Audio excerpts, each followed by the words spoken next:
یقین جانے جب میں مسجد میں گیا تو مسجد کے اندر کتی نے بچے دے رکھے تھے، کنویں کے پانی میں بدبو پڑی ہوئی تھی، صدیوں سے مسجد کی صفائی نہیں تھی۔ 27 رمضان تک میں اکیلا اور جو بندہ مجھے لے گیا تھا، ہم 2 بندے تھے جو مسجد میں نماز اور تراویح پڑھتے تھے۔ 27 رمضان تک گاؤں کا کوئی بندہ تراویح پڑھنے نہیں جاتا۔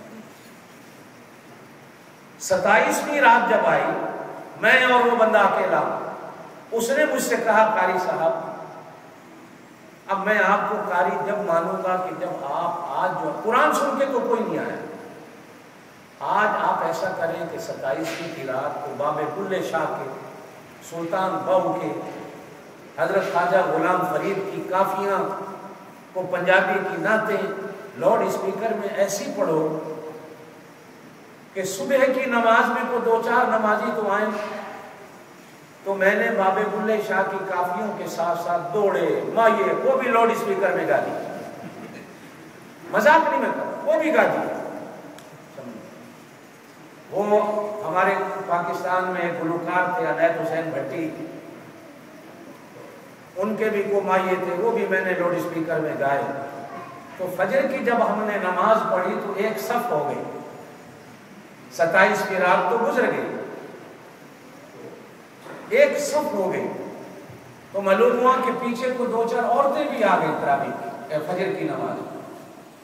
تو 2-3 عورتیں کھڑے ہو کے کہنے لگی میں پنجابی سے، اے مولوی اے نماز جی تو یہی گا دندا نا، تو قرآن کیوں پڑھتا رہا؟ بھائی نماز میں بھی وہی ٹپے میں یہ سنا دیتا، یہ قرآن کیوں پڑھا؟ تاکہ ہم اور لوگ ایک وہ وقت بھی ابھی بھی ان علاقوں میں ایسا ہے کہ 10-10 20 یہ تو تبلیغی جماعت والوں کو اللہ جزا دے کہ یہ بیچارے گاؤں گھومیں، اب حالات ان گاؤں کے تبدیل ہو گئے، ورنہ ایسا وقت بھی تھا کہ ان علاقوں میں تبلیغی جماعت جاتی تھی تو لوگ ڈنڈے مار مار کے مسجد سے پتھر مار مار کے نکال دیتے تھے۔ آپ حضرات کے شہروں میں، گاؤں میں، دیہاتوں میں اگر علماء نہ ہوتے تو آپ لوگوں کا حال بھی وہی ہوتا۔ اللہ پاک نے آپ کی سرزمین کو اور ملتان کی سرزمین کو، ہمارے ملک پاکستان میں یہ 2 حصے ایسے ہیں کہ جن پر اللہ کا اتنا کرم ہوا ہے کہ علماء زندہ ہیں، جن کی وجہ سے اللہ پاک نے ان علاقوں میں دین کی بہار بنا رکھی۔ اس لیے ہمیشہ اپنی دعاؤں میں ان علماء کو یاد کیا کرو کہ جن کی محنتوں کے صدقے تمہارے پاس دین باقی۔ ہانگ کانگ میں بھی یہ آپ سارے جانتے ہیں کہ کلون مسجد کے سوا پورے ہانگ کانگ میں کہیں نماز تراویح کو کوئی جانتا ہی نہیں تھا۔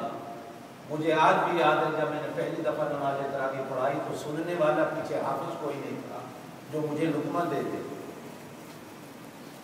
یہ ہماری حالت تھی اور آج بحمدللہ اس وقت بھی ہانگ کانگ میں 32 سے 33 جگہ پہ اس سال نماز تراویح ہو رہی ہے۔ وہ کسے باشد کوئی بھی ہو مسلمان، لیکن بحمدللہ ایک بہار ہے۔ اور اس سال جو دیکھنے میں آئی ہے کہ پہلے سے بھی زیادہ ہر مسجد، ہر مدرسہ، تراویح کی جگہ اتنا رش ہے، اتنی لوگوں کی توجہ ہے۔ اللہ کرے کہ یہ سلسلہ ہمارا آباد ہو جائے۔ اللہ ہمارے قاری عمر صاحب کو جزائے خیر دے کہ آپ کے اس علاقے میں یہ میرے بھائی بھی ہیں، میرے بچے بھی ہیں، میرے شاگرد بھی ہیں، میرے عزیز بھی ہیں، میرے رفیق سفر بھی ہیں، میرے ساتھی بھی ہیں۔ میں 1000 بار ان کو دعا دیتا ہوں کہ اللہ پاک نے ہمیں کچھ ساتھی ایسے دے دیے ہیں کہ کہتے ہیں کہ ساتھی دعا کیا کریں آپ کو دوست اچھا مل جائے، آپ کو ساتھی ہمیشہ اچھے مل جائیں۔ انسان دوستوں سے پہچانا جاتا ہے، انسان ساتھیوں سے پہچانا جاتا ہے۔ اللہ نے یہ ہمیں ساتھی دیے، ان کی محنتیں ہیں کہ آج ہانگ کانگ میں بچہ بچہ قرآن کا حافظ، اور ہمارے بچوں میں ایک شوق اور لگن پیدا ہو رہی ہے۔ دعا کریں اللہ ہمیں سلامت رکھے، دعا کریں اللہ ان مدرسوں کو سلامت رکھے، دعا کریں کہ اللہ پاک استادوں کو سلامت رکھے، اور ہماری دعائیں ہیں کہ اللہ پاک آپ کو سلامت رکھے۔ یہ دین کی بہار اس کفرستان میں آباد رہے تاکہ مرنے کے بعد یہ چیزیں ہمیں قبر میں کام آئیں۔ سارے ساتھی دوسری پڑھ لیں۔ اللہم صل چھوٹی سی صورت میں نے تلاوت کی ہے. میں پہلے ہی لفظ پر آپ حضرات کے سامنے کچھ بات کرنا چاہتا ہوں. ارشاد خداوندی ہے اور قسم ہے اصل ہے، اور قسم ہے کس کی؟ زور سے کہیے. اصل کے علماء نے دو معنی. ایک معنی آپ اور ہم کرتے ہیں، اللہ کہتے ہیں قسم ہے زمانے، ٹھیک ہے، قسم ہے، زور سے کہو، قسم ہے. اللہ جس چیز کی چاہے قسم کھائے. ہمیں قسم کے لیے بھی قید رکھا گیا ہے کہ آپ لوگ ہر چیز کی قسم نہیں کھا سکتے ہو، صرف ایک چیز کی قسم کھا سکتے ہو. قرآن کی قسم شریعت میں نہیں ہے، کعبے کی قسم شریعت میں نہیں ہے، نبی کی قسم شریعت میں نہیں ہے، بچوں کی قسم شریعت میں نہیں ہے، بیوی کی قسم شریعت میں نہیں ہے، مجھے تیرے سر کی قسم شریعت میں نہیں ہے، ماں باپ کے نام کی قسم شریعت میں نہیں ہے، کعبے کی مدینے کی نام کی قسم شریعت میں نہیں ہے. ہمیں شریعت نے کہا صرف اور صرف ایک قسم ہے کہ مجھے اللہ کی قسم، اس کے سوا ہم کسی اور چیز کی قسم نہیں کھا سکتے. اللہ پاک ہر چیز کے خالق و مالک ہے. اللہ جس چیز کی چاہے قسم کھائے، اللہ پاک کے لیے کوئی رکاوٹ نہیں. یہاں اللہ پاک فرماتے ہیں مجھے قسم ہے زمانے کی. کچھ علماء نے تو لکھا ہے کہ زمانہ اللہ کے ناموں میں سے ایک نام ہے. زمانہ اللہ کے ناموں میں سے ایک نام ہے، اس لیے زمانے کو کبھی برا نہ کہا کرو. ہماری عادت بن گئی ہے کہ ہم جب بھی بیٹھتے ہیں ہم کہتے ہیں زمانہ ایسا آ گیا. میرے دوستو زمانہ نہیں، زمانہ اللہ کے ناموں میں سے ایک نام ہے. زمانہ برا نہیں ہوتا، وقت برا نہیں ہوتا، گھڑیاں بری نہیں ہوتی، گھنٹے برے نہیں ہوتے، کوئی رات دن برا نہیں ہوتا. ہماری بدعمالیوں کی سزا ہوتی ہیں جو ہم پہ پڑتی ہیں، ہمارے منہ سے نکل جاتا ہے زمانہ ایسا آ گیا. زمانہ اللہ کے ناموں میں سے ایک نام ہے.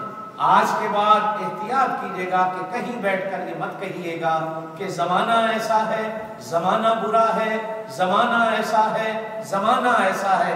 نہیں، زمانہ اللہ کے ناموں میں سے ایک نام ہے.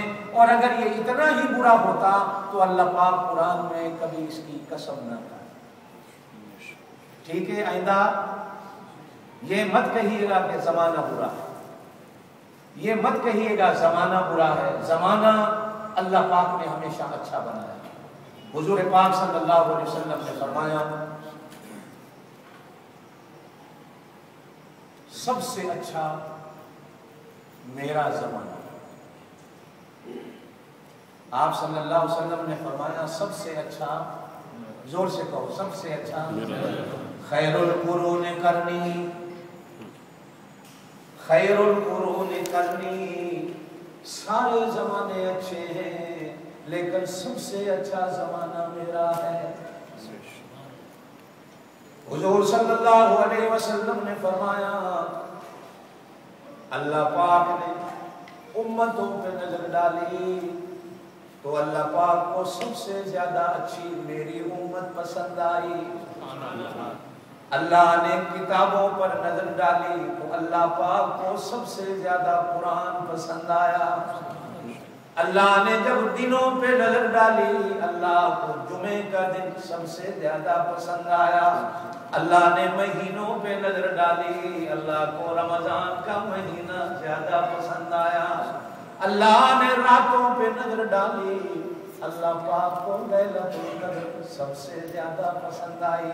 پھر حضور پاک صلی اللہ علیہ وسلم نے فرمایا اللہ پاک نے ساری دنیا کے انسانوں پہ نظر ڈالی تو اللہ پاک کو سب سے زیادہ 1,24,000 نبی پسند آئے.